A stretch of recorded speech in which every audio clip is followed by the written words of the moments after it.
കൊള്ളാലോ piece. Hello എപ്പാ ആ ബടിയുടെ daddy വടിയായി കേട്ടാ. ഡാഡിക്ക് സ്കൂട്ടാകാൻ കണ്ട സമയം ഞാൻ ഇവിടെ ഒന്ന് സൈഡാക്കട്ടെ. ഈ ഐറ്റത്തെ ഫേസ്ബുക്കിൽ ഫ്രണ്ട് ആക്കിയാലോ? അതെന്തിനാ? അതാകുമ്പോ ഞങ്ങൾക്കും കൂടി ഷെയർ ചെയ്യാലോ. വേണ്ട, നമ്മക്ക് ഇങ്ങനെ ഇതിനെയൊക്കെ കണ്ട് ലൈക്ക് അടിക്കാനുള്ള യോഗം ഉള്ളു മച്ചുവേ. ഇങ്ങോട്ട് വന്നു. Hi darling. ഹായ്. ഡാ ചന്തു, എനിക്ക് നിന്റെ എല്ലാം ഇഷ്ടമായി. ഐ ലവ് യു ഡാ. ഐ ടു ലവ് യു ഡി. എനിക്ക് നിന്നെ കിസ് ചെയ്യാൻ തോന്നുന്നു. I want to do a lip lock.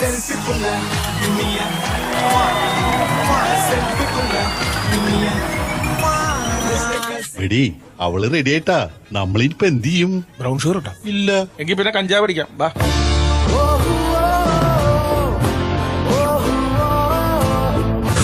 അങ്ങനെ അവിടെ നടന്ന സംഭവം ഉണ്ണിയാർച്ച മൊബൈലിൽ ഷൂട്ട് ചെയ്ത് യൂട്യൂബിലിടുന്നു.